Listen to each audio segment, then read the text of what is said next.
امریکہ کے صدر Donald Trump کی عمان کو حملے کی دھمکی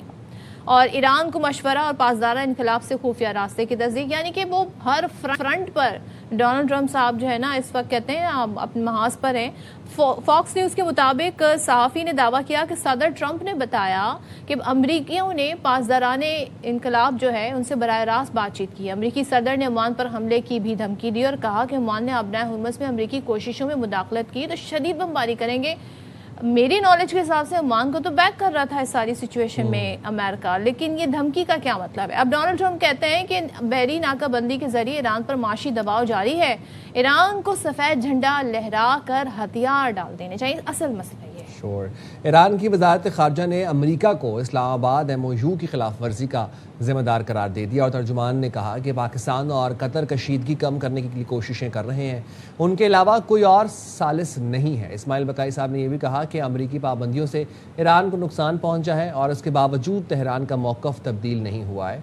اب امریکی اخبار ہے وال اسٹریٹ جرنل، وہ یہ دعویٰ کرتا ہے کہ ایران نے مفاہمتی یادداشت جنگ کی تیاری کے لیے استعمال کی۔ ایرانی قیادت نے امریکہ سے مفاہمتی یادداشت پر دستخط کے بعد 2 ماہ وسیع تر جنگ کی تیاری میں لگائے۔ سخت گیر ایرانی رہنماؤں نے MOU کو معاشی دباؤ کم کرنے اور اگلے حملے سے پہلے وقت حاصل کرنے کی ممکنہ کوشش قرار دیا۔ تو یہ بہت ساری خبریں ہیں اور ڈونلڈ ٹرمپ صاحب نے ایپک فیوری کے بعد اکنامک فیوری کی بھی بات کی تھی، تو ان سارے ایشوز پر بات کر لیتے ہیں۔ احمد حسن الری ہمارے ساتھ موجود ہے، ماہر بین الاقوامی امور ہیں۔ Thank you so much Ahmed join کرنے کے لیے۔ مجھے یہ بتائیے گا، ابھی تک تو ہم یہ سمجھ رہے تھے کہ عمان جو ہے مذاکرات کے طور پر سامنے آتا رہا، پھر ہمیں پتہ چلا کہ جب ایران اور عمان کے درمیان ابنائے حرمز کے روٹ کے حوالے سے بات ہو رہی تو عمان کو بیک بھی کرتا رہا امریکہ، لیکن اب عمان کو ہی حملے کی دھمکی دے دی ہے۔ تو ڈونلڈ ٹرمپ صاحب کرنا کیا چاہ رہے ہیں، ذرا ایکسپلین کیجیے گا۔ جی بہت شکریہ۔ دیکھیں، یہ جو امریکہ نے جب اٹیک کیا تھا ایران کے اوپر، تو اس وقت سے ہی یہ سارے کا سارا جو پروگرام تھا، this act of aggression against Iran, اس میں بہت ساری کنفیوژنز اس وقت سے شروع ہو چکی تھیں۔ اس وقت بھی اسٹریٹجک آبجیکٹ، آپ کو یاد ہوگا کہ جب اٹیک کیا تو اس وقت امریکہ نے کہا کہ ہمارا رجیم چینج ہمارا آبجیکٹو نہیں ہے، پہلے کہا ہم نے رجیم چینج کرنی ہے، پھر اس کے بعد انہوں نے کہا کہ ہم نے جو صرف انٹیلیجنس پرووائڈ کی تھی، اٹیک جو ہے وہ اسرائیل نے کیا۔ تو اس وقت سے یہ تمام جو یہ جنگ تھی، یہ ایک اس کے اندر کنفیوژن کریٹ اس وقت ہی ہو چکی تھی۔ اور اس کے بعد یہ وہ واحد جنگ ہے جو امریکہ نے لڑی ہے جو اپنے آن سیٹ سے امریکہ کے اندر ہی انپاپولر رہی ہے۔ تو یہ جو ساری چیزیں آپ کو نظر آ رہی ہیں، ابھی بھی اس میں کنفیوژن کا ایلیمنٹ بھی آپ کو نظر آ رہا ہے۔ آپ کو عمان والے معاملے کے اندر بھی جو ہے امریکہ کا یا ایون ایران کے اندر کانٹیکس سے بھی آپ دیکھیں تو آپ کو ایک بہت شدید کنفیوژن نظر آ رہی ہے، آئیڈینٹیفائڈ نہیں ہے کہ کیا کرنا ہے۔ روز آئے دن سٹیٹمنٹس جو ہیں وہ بدل رہی ہیں، سویلائزیشن کے اینڈ کی بات ہو رہی ہے، اس کے بعد پیس اکارڈز کی بھی بات ہو رہی ہے۔ ایک طرف تو ریٹرک ہے جس کا استعمال کیا جا رہا ہے اپنے اسٹریٹجک آبجیکٹیوز کو اچیو کرنے کے لیے اور ڈپلومیٹک ٹیبل کے اوپر اپنی اسپیس کو انکریز کرنے کے لیے، لیکن یہاں پہ ایک بہت بڑا پٹ فال ہوتا ہے کہ آپ ایک حد سے زیادہ اگر ریٹرک کو شارپ کرتے ہیں تو وہ کاؤنٹر پروڈکٹیو ہو جاتا ہے۔ اور اسپیشلی جو میڈیٹنگ باڈیز ہوتی ہیں ان کے درمیان میں اگر آپ ان کو بھی، جیسے عمان کے متعلق آپ نے بات کی، اس کے علاوہ اور بھی ایکٹرز ہیں جن کے متعلق بات کی جا رہی ہے، سو اوور آل اس سارے پروسیس کو امریکہ کی طرف سے آپ یہ کہہ سکتی ہیں کہ ایک اسٹریٹجک کنفیوژن جو ہے وہ چھائی ہوئی ہے، جس کی وجہ سے یہ سارے جو معاملات ہیں آپ کے سامنے آ رہے ہیں۔ اچھا، کل ایک اور بھی خبر ہم نے رپورٹ کی تھی اپنے ویورز کو حسن صاحب، اور جس میں یہ ہم بتا رہے تھے کہ ایرانی سرکار نے امریکی فوجیوں کے سر کی قیمت جو ہے وہ نصب کر دی ہے اور وہ کافی زیادہ قیمت ہے۔ یہ اس کی کیا وجہ ہو سکتی ہے؟ ایک بات تو یہ ہے، دوسری بات یہ ہے کہ ایسی ڈائنامک میں کہ اب جب امریکہ ڈونلڈ ٹرمپ کی وجہ سے اپنے تعلقات نہیں بحال کر پا رہا اپنے الائز کے ساتھ، اگر ہم نیٹو کی بات کریں وہاں پہ کیا سسٹم ہے وہ ہمیں پتہ ہے۔ اس کے بعد پاکستان نے جس طرح سے اب مکہ مشترکہ دفاعی معاہدہ ہوا، پاکستان کی ایک ابھرتی ہوئی شخصیت ہے۔ امریکہ آپ کو لگتا ہے کہ آنے والے ان دی ایئرز ٹو کم آئسولیٹ ہو جائے گا اسرائیل کے ساتھ؟ دیکھیں،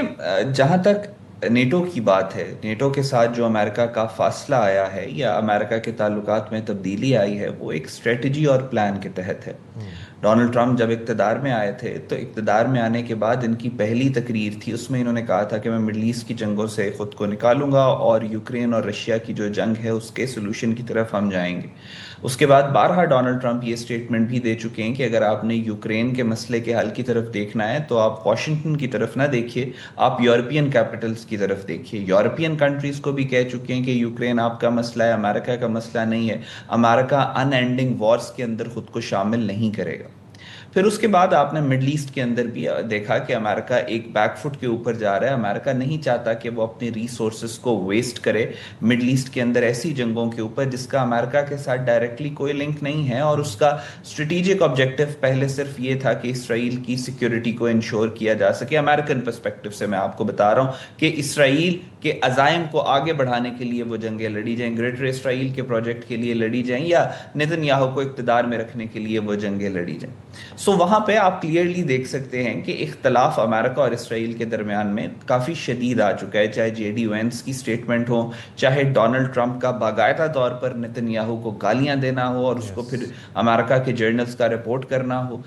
چاہے امریکن پارلیمنٹیرینز اور اسرائیلی پارلیمنٹیرینز کے درمیان میں اختلاف ہو، چاہے امریکہ اسرائیل کو جانے والی ایڈ کو کم کرنے کی باتیں کرنا شروع کر دے۔ تو یہ تمام جو ہے یہ اسٹریٹجک ری الائنمنٹ ہو رہی ہے پورے خطے کی، جس میں میں شاید یہ تو نہ کہہ سکوں کہ امریکہ آئسولیٹ ہو جائے گا، کیونکہ دنیا یونی پولارٹی سے ملٹی پولارٹی کی طرف جا رہی ہے، ملٹی پولارٹی کے اپنے ڈائنامکس ہیں۔ امریکہ کمپلیٹلی آئسولیٹ تو شاید نہ ہو، لیکن امریکہ ری کیلیبریٹ ضرور کر رہا ہے اپنی ریجنل اور جیو پولیٹیکل گلوبل سچویشن کو، اور جس کا انڈیا وہ اپنے نیشنل سیکورٹی ڈاکیومنٹ آف 2025 اور 2026 میں بھی دے چکے ہیں۔ اب ایسی ساری سچویشن کے اندر پاکستان جو ہے وہ بڑا یونیکلی پوزیشنڈ ملک بن جاتا ہے جب پاکستان دنیا کے پولز کو بیلنس کرتا ہے، پاکستان مسلم ورلڈ کے اندر ایک بہت اچھی ریپوٹیشن کو انجوائے کرتا ہے، پاکستان کی مارکہ حق کے بعد جس طریقے کی جو ملٹری کیپیبلٹی کو پاکستان نے پروجیکٹ کیا ہے، تو پاکستان آٹومیٹیکلی اس طرح کی جیو پولیٹیکل گلوبل سچویشن کے اندر ایک بہت یونیکلی پوزیشنڈ